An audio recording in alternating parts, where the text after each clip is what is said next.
1984, escrita por George Orwell. Capítulo 4.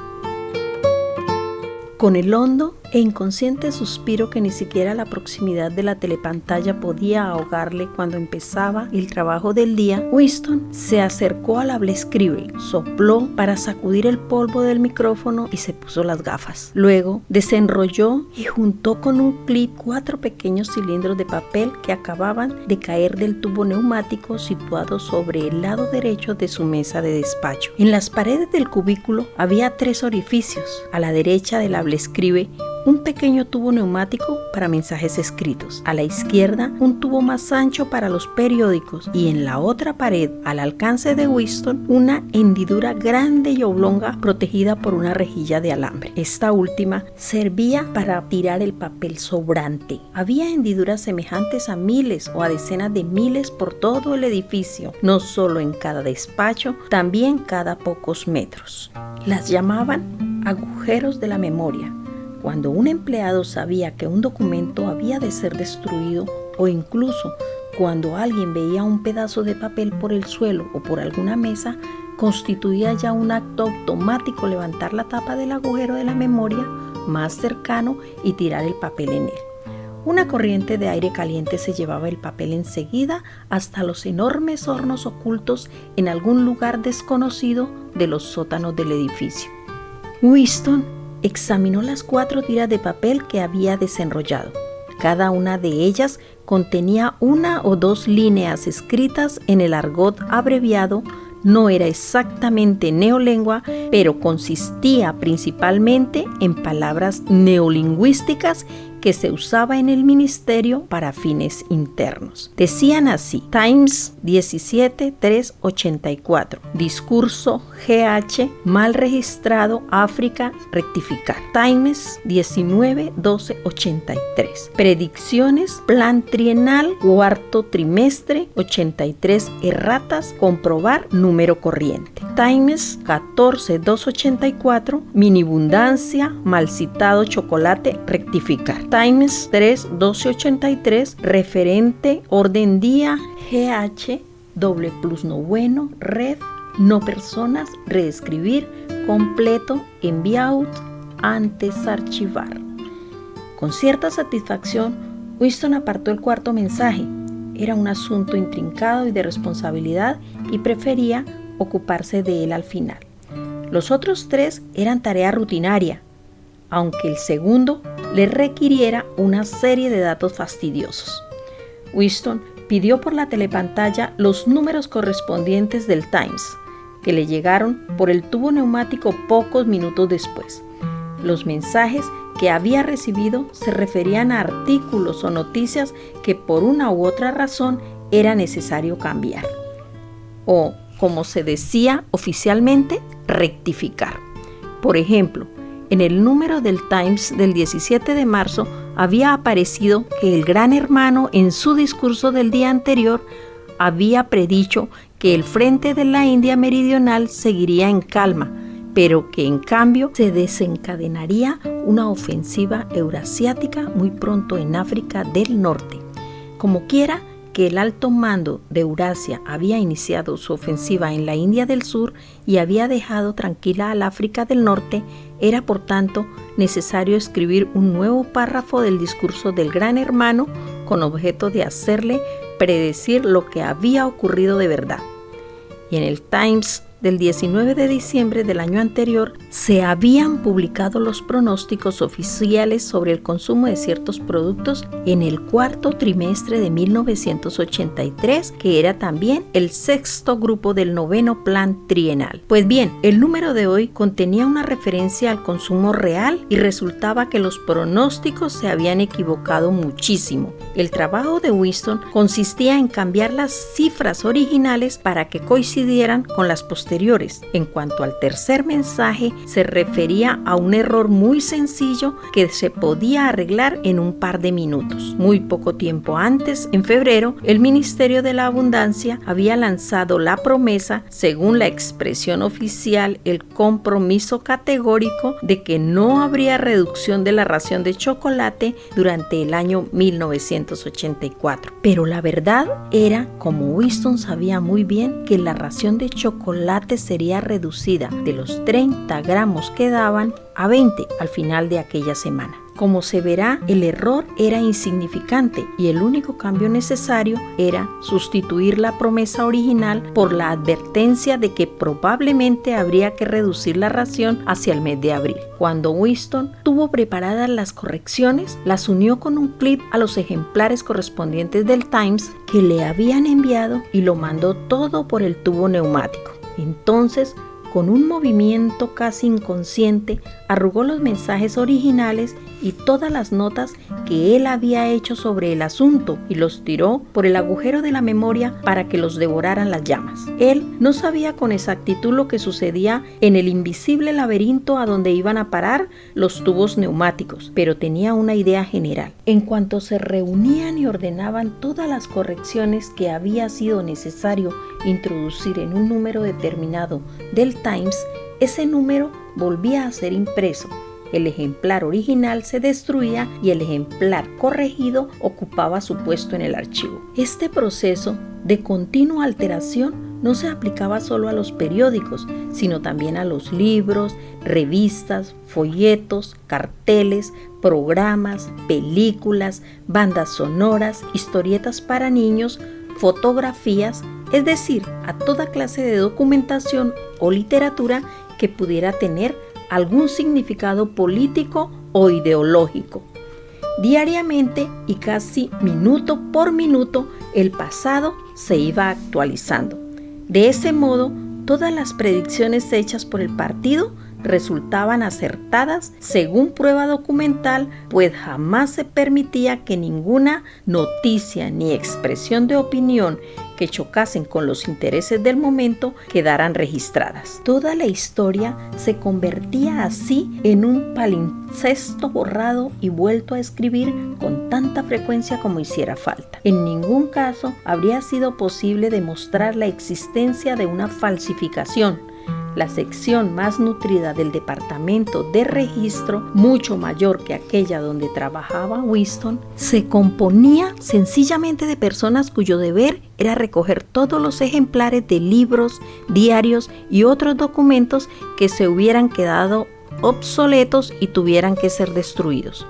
Un número del Times que, a causa de cambios en la política exterior o de profecías equivocadas hechas por el Gran Hermano, se hubiera reescrito una docena de veces, seguía estando en los archivos con su fecha original y no existía ningún otro ejemplar para contradecirlo. Los libros también se recogían y se reescribían muchas veces y cuando se volvían a editar no se confesaba que se hubiera introducido modificación alguna, ni siquiera las instrucciones escritas que recibía Winston y que él hacía desaparecer invariablemente en cuanto se enteraba de su contenido, daban a entender ni remotamente que se estuviera cometiendo una falsificación. Solo se referían a erratas de imprenta o a citas equivocadas que era necesario corregir en interés de la verdad. Lo más curioso era, pensó Winston mientras rectificaba las cifras del Ministerio de la Abundancia, que ni siquiera se trataba de una falsificación, era sencillamente la sustitución de un tipo de disparate por otro. La mayor parte del material que allí manejaban no tenía relación alguna con el mundo real, ni siquiera en esa conexión que implica una mentira descarada. Las estadísticas eran tan fantásticas en su versión original como en la rectificada. En la mayor parte de los casos tenías que inventártelas tú mismo. Por ejemplo, las predicciones del Ministerio de la Abundancia calculaban la producción de botas para el trimestre venidero en 145 millones de pares. Pues bien, la cantidad real fue de 62 millones de pares. Sin embargo, Whiston, al modificar ahora la predicción, rebajó la cantidad a 57 millones para que resultara posible la habitual declaración de que se había superado la producción. En todo caso, 62 millones no se acercaban a la verdad más que los 57 millones o los 145. Lo más probable es que no se hubieran producido botas en absoluto. Nadie sabía, en definitiva, cuánto se había producido, ni le importaba. Lo único que se sabía era que cada trimestre se producían sobre el papel cantidades astronómicas de botas, mientras que quizá la mitad de la población de Oceanía iba descalza. Y lo mismo ocurría con los demás datos importantes o triviales que se registraban. Todo se disolvía en un mundo de sombras en el cual incluso la fecha del año era poco fiable. Whiston miró al otro lado de la sala. En el cubículo de enfrente trabajaba un hombre menudo, de aspecto cuidado y barbilla oscura, llamado Jackson, con un periódico doblado sobre sus rodillas y la boca pegada al micrófono del hablaescribe. Daba la impresión de que lo que decía era un secreto entre él y la telepantalla. Levantó la vista y los cristales de sus gafas le lanzaron a Whiston unos reflejos hostiles. Whiston no conocía apenas a Tillotson ni tenía idea de la clase de trabajo que le habían encomendado. Los funcionarios del departamento de registro no hablaban de sus tareas. En la larga sala, sin ventanas, con la doble fila de cubículos y su interminable ruido de periódicos y el murmullo de las voces junto a los hablaescribe, había por lo menos una docena de personas a las que Whiston no conocía ni siquiera de nombre, aunque los veía diariamente apresurándose por los pasillos o gesticulando en los 2 minutos de odio. Sabía que en el cubículo vecino al suyo, la mujercita del cabello rubio trabajaba en descubrir y borrar en los números atrasados de la prensa los nombres de las personas vaporizadas, las cuales se consideraba que nunca habían existido. Estaba especialmente capacitada para ese trabajo, ya que su propio marido había sido vaporizado 2 años antes.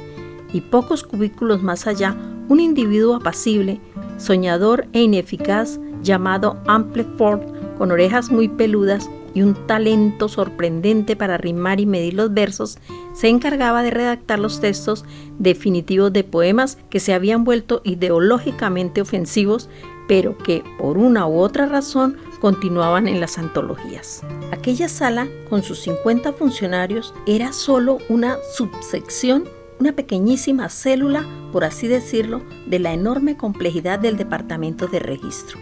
Más allá y arriba y abajo trabajaban otros enjambres de funcionarios en una inimaginable multitud de tareas.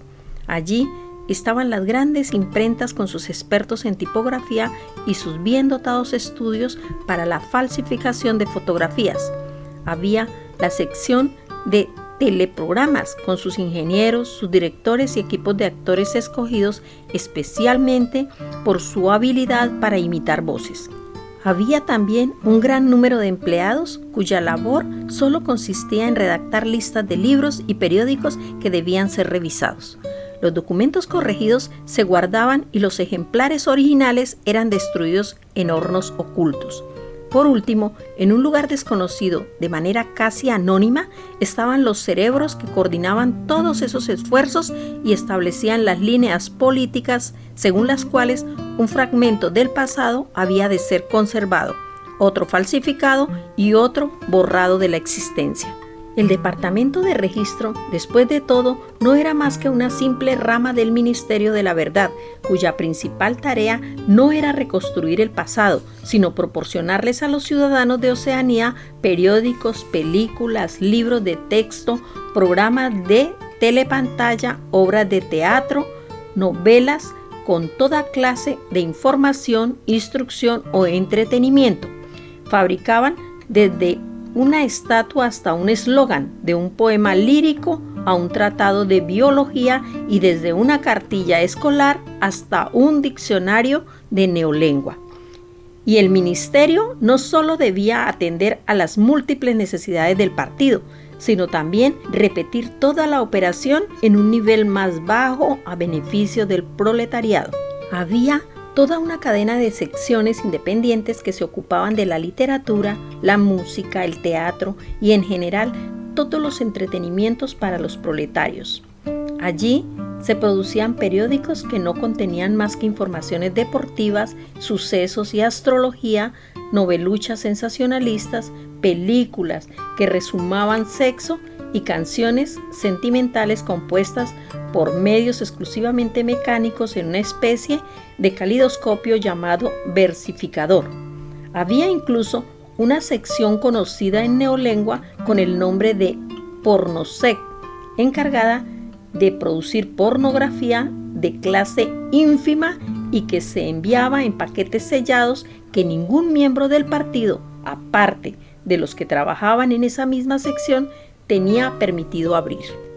Habían salido 3 mensajes por el tubo neumático mientras Winston trabajaba, pero se trataba de asuntos corrientes y los había despachado antes de ser interrumpido por los 2 minutos de odio. Cuando el odio terminó, volvió Winston a su cubículo, sacó del estante el diccionario de neolengua, apartó a un lado el hable-escribe, se limpió las gafas y se dedicó a su principal cometido en la mañana. El mayor placer de Winston era su trabajo. La mayor parte de este consistía en una aburrida rutina, pero también incluía tareas tan difíciles e intrincadas que se perdía uno en ellas como en las profundidades de un problema de matemáticas.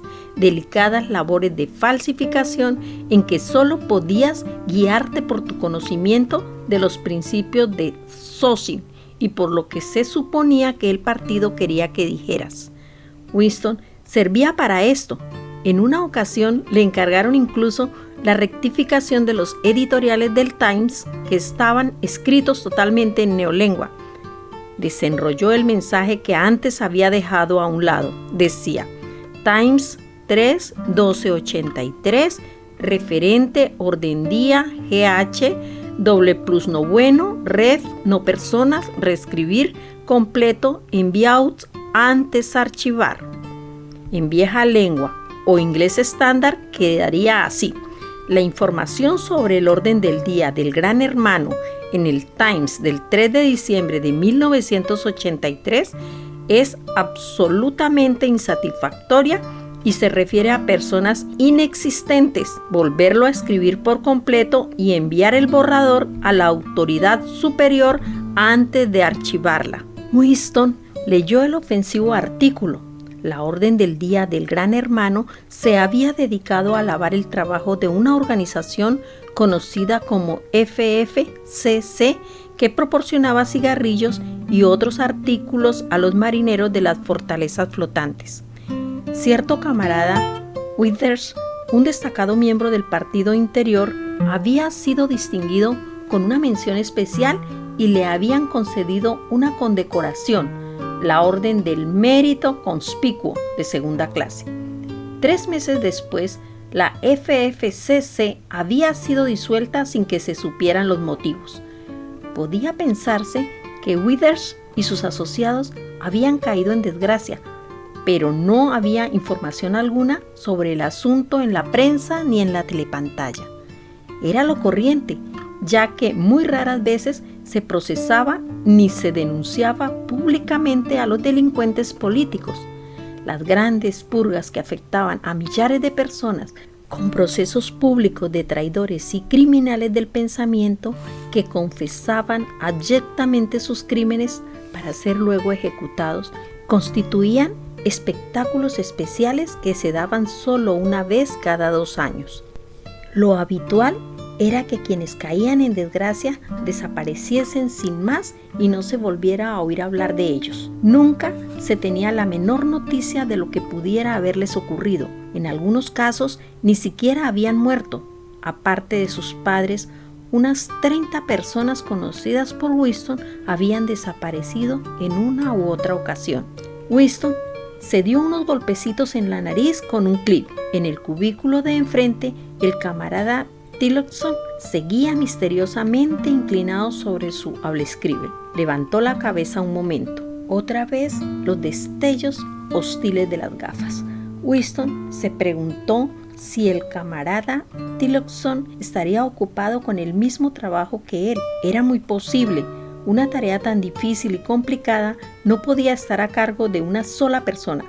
Por otra parte, confiársela a un grupo sería admitir de manera abierta que se estaba realizando una falsificación. Muy probablemente una docena de personas trabajaran al mismo tiempo en distintas versiones rivales en lo que el Gran Hermano había dicho en realidad, y después algún cerebro privilegiado del partido interior elegiría esta o aquella versión, la redactaría definitivamente a su manera y pondría en movimiento el complejo proceso de referencias cruzadas que se requería. Luego, la mentira elegida pasaría a los registros permanentes y se convertiría en la verdad. Winston no sabía por qué había caído Withers en desgracia. Quizá fuera por corrupción o incompetencia, o quizá el Gran Hermano se hubiera librado de un subordinado demasiado popular. También podía ser que Withers o alguien relacionado con él hubiera sido acusado de tendencias heréticas. O quizá, y esto era lo más probable, hubiese ocurrido aquello sencillamente porque las purgas y las vaporizaciones eran parte necesaria de la mecánica gubernamental. El único indicio real era el contenido de las palabras "red no personas", con lo que se indicaba que Withers estaba ya muerto. Pero no siempre se podía presumir que un individuo hubiera muerto por el hecho de haber desaparecido. A veces los soltaban y los dejaban en libertad durante 1 o 2 años antes de ser ejecutados. De vez en cuando, algún individuo a quien se creía muerto desde hacía mucho tiempo reaparecía como un fantasma en algún juicio público donde comprometía a centenares de otras personas con su testimonio antes de desaparecer, esta vez para siempre. Sin embargo, en el caso de Withers estaba claro que lo habían matado. Era ya una no persona. No existía. Nunca había existido. Winston decidió que no bastaría con cambiar el sentido del discurso del Gran Hermano. Era mejor hacer que se refiriese a un asunto sin relación alguna con el auténtico. Podía trasladar el discurso al tema habitual de los traidores y los criminales del pensamiento, pero esto resultaba demasiado claro, y por otra parte, inventar una victoria en el frente o algún triunfo de superproducción en el 9º plan trienal podía complicar demasiado los registros. Lo que hacía falta era algo que fuera pura fantasía. De pronto se le ocurrió inventar que un cierto camarada Ogilvy había muerto recientemente en la guerra en circunstancias heroicas. En determinadas ocasiones, el Gran Hermano dedicaba su orden del día a conmemorar a algunos miembros ordinarios del partido cuya vida y muerte ponían como ejemplo digno de ser imitado por todos. Hoy conmemoraría al camarada Ogilvy. Desde luego, no existía el tal Ogilvy, pero unas cuantas líneas de texto y un par de fotografías falsificadas bastarían para darle vida. Winston reflexionó un momento, se acercó luego al hablaescribe y empezó a dictar en el estilo habitual del Gran Hermano, un estilo militar y pedante a la vez y fácil de imitar por el truco de hacer preguntas y contestárselas él mismo enseguida. Por ejemplo, ¿qué nos enseña este hecho, camaradas? Nos enseña la lección, que es también uno de los principios fundamentales del Socin, que, etc. A la edad de 3 años, el camarada Ogilvy había rechazado todos los juguetes, excepto un tambor, una ametralladora y un helicóptero.